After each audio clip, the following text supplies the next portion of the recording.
Good morning everyone. আজি হৈছে মাধৱদেৱৰ তিথি আৰু এয়া মই আৰু মানুহজনে যাব ওলাইছোঁ আমাৰ গাঁৱলৈ, মানে বঙাইগাঁও জিলাৰ বৈতামাৰীৰ আমগুৰি সত্ৰত। প্ৰত্যেক বছৰে তাতে চাকি জ্বলোৱা হয়। আজি আগতে মা আৰু দেউতাৰ লগত আহিছিল, কিন্তু এইবাৰ অলপ অসুস্থতাৰ বাবে আহিব পৰা নাই, চ' এইবাৰ আমি দুজনে আহিছোঁ। দেৰি হ'ল আমাৰ আচলতে ওলোৱা। আগতে ওলাইছিল, বহুত সোনকালে ওলাইছিল মাহঁতে, কিন্তু এয়া কি ক'ব ন, পৰিস্থিতি সাপেক্ষে সময় সুবিধাবিলাক নিমিলে, সেয়ে আমি এতিয়া ওলাইছোঁ। এতিয়া প্ৰায় 6:30মান বাজিছে আৰু গৈ পাই আপোনালোকক দেখুৱাম আমগুৰি সত্ৰৰ বিষয়ে। যদি আপোনালোকক ক'ব পাৰোঁ নিশ্চয়কৈ ক'ম, আৰু পৰিৱেশটো আপোনালোকক দেখুৱাম। ভিডিঅ'টো শেষলৈকে চাই থাকিব। এয়া আমি এতিয়া বৈতামাৰী গাঁৱত সোমালোহি। দেখিছেনে চাৰিওফালে কি সুন্দৰ পৰিৱেশ নহয়নে? এয়া দেখিছেনে ভিতৰত সত্ৰখন আছে। আমি মামাৰ ঘৰত অকণমান সময় সোমালোঁ, 5 মিনিট সময় অলপমান দেখা দি পেলাই এয়া আমি এতিয়া সত্ৰত আহি উপস্থিত হ'লোহি। এয়া হৈছে মেইন গেট। আহক ভিতৰলৈ সোমাওঁ।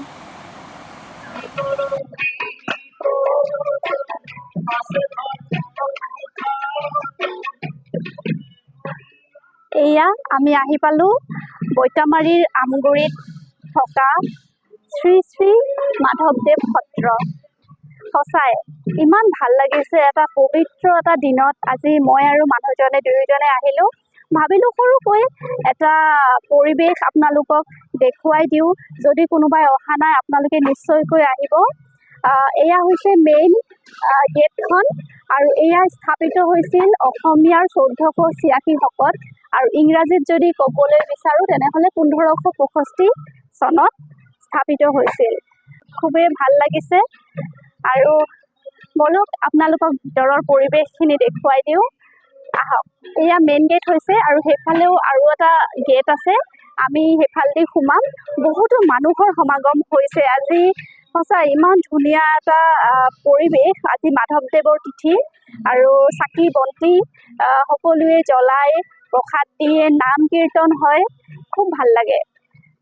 তেন্তে বলক ভিতৰত আপোনালোকক দেখুৱাই দিওঁ। আহক।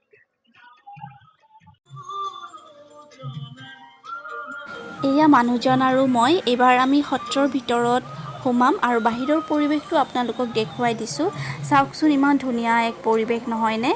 আৰু সত্ৰৰ ভিতৰৰ পৰা ইমান ধুনীয়াকৈ নামৰ ধ্বনি শুনা পাইছোঁ। সঁচাই বৰ ভাল লাগিছে, আৰু সঁচাই ইমান ধুনীয়া আমাৰ বৈতামাৰী গাঁওখন। আচলতে এই বৈতামাৰী গাঁওখন মোৰ শহুৰ দেউতা আৰু শাহুমাৰ, তেওঁলোকৰ ইয়াতে জন্মস্থান হয়, আৰু অৰিজিনেলি মানুহজনৰ ঘৰ ইয়াতেই হয়, কিন্তু দেউতাৰ চাকৰি সূত্ৰে আমি গোৱালপাৰাতে থাকোঁ। আৰু আহক, এয়া আপোনালোকক আমগুৰি সত্ৰ দেখুৱাই দি আছোঁ।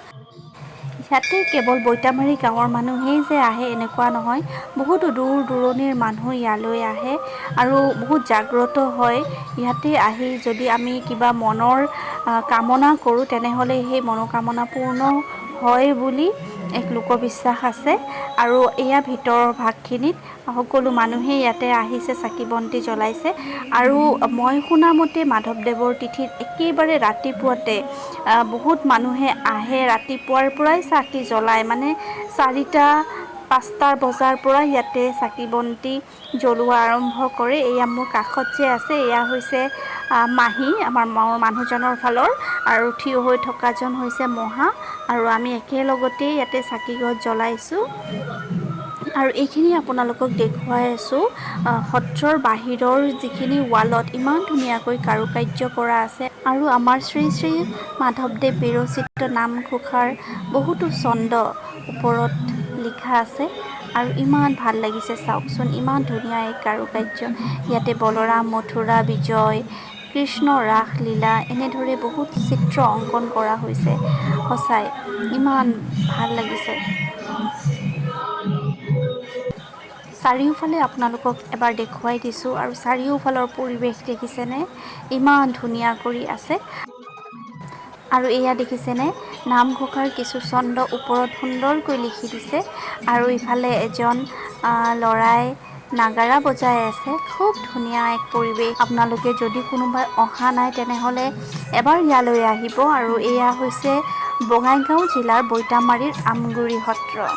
আৰু এয়া ওপৰত আপোনালোকে দেখা পাইছেনে বহুত ছন্দ ইয়াতে লিখা আছে আৰু এয়া ইমান ধুনীয়াকৈ নাগাৰা বজাইছে তাকে বোলো আপোনালোককো অকণমান দেখুৱাই দিওঁ ইয়াতে লিখা আছে হৰিৰ কীৰ্তন যিজনে নকৰে তাত পৰে নাহি দুখী হৰি গুণ নাম সন্তোষ সমৃদ্ধ পিয়ে যিটো সিটো সুখী কীৰ্তন ঘোষাৰ এটি ছন্দ লিখা আছে গুৰুপদ সেৱা মনুষ্যৰ মুখ্য কৰ্ম হৰি নাম কীৰ্তন কলিৰ পৰম ধৰ্ম আগলৈ আৰু কিছু ছন্দ লিখা আছে এয়া নামঘোষাৰ 276 ছন্দ হৰিৰ পৰম প্ৰিয়তম নাই হৰি ভকতত পৰে হেন ভকতক যিজনে নিন্দয় হৰি কেশে নিন্দা কৰে সঁচাই খুবেই এটা ধুনীয়া পৰিৱেশ আৰু সঁচাই ভাল লাগিছে এয়া মানুহজন আৰু এইফালে দেখিছেনে এটা টিউবৱেল আছে যেতিয়া আমি সত্ৰৰ ভিতৰত সোমাম আমি তাতে হাত ভৰি ধুই পেলাই আমি ইয়ালৈ প্ৰৱেশ কৰোঁ খুবেই এটা সুন্দৰ পৰিৱেশ আহক এতিয়া আপোনালোকক নাম প্ৰসংগ শুনাওঁ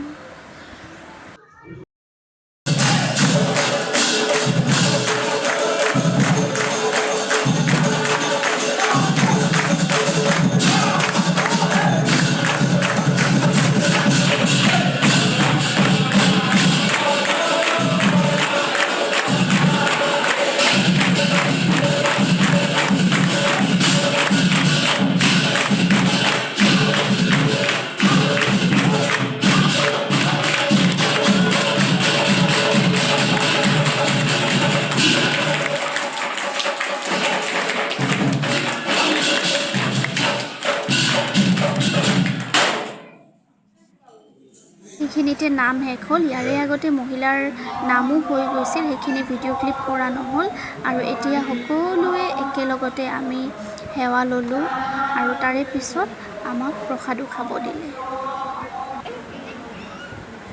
এয়া সকলোৱে একেলগতে সমজুৱাকৈ বহি লৈ আমি ইয়াতে প্ৰসাদ গ্ৰহণ কৰি আছোঁ সেয়া সন্মুখত মোৰ মানুহজন বহিছে আৰু এয়া মই মামীৰ লগত বহিছোঁ সকলোৱে ধুনীয়াকৈ ইয়াতে বহিছোঁ চাহ চিনাকি হৈছোঁ খুব ভাল লাগিছে এক ধুনীয়া পৰিৱেশ আৰু সকলোৱে ইয়াতে আমি কলপাতত প্ৰসাদবিলাক লৈছোঁ আপোনালোকে প্ৰসাদ খাই ভাল পায়নে ভাল লাগে ন সকলোৱে একেলগতে বহি এনেকৈ প্ৰসাদ খালে এতিয়া আমি প্ৰসাদ অকণমান মুখত দিওঁ আৰু এইখিনিতে মই দীপাঞ্জলি আপোনালোকৰ পৰা এই ভিডিঅ'ৰ পৰা বিদায় লৈছোঁ এইফালে আমাক প্ৰসাদ দি আছে আৰু মামীৰ লগত এটা ভিডিঅ' কৰি ৰাখিলোঁ আজিলৈ আহিছোঁ দেই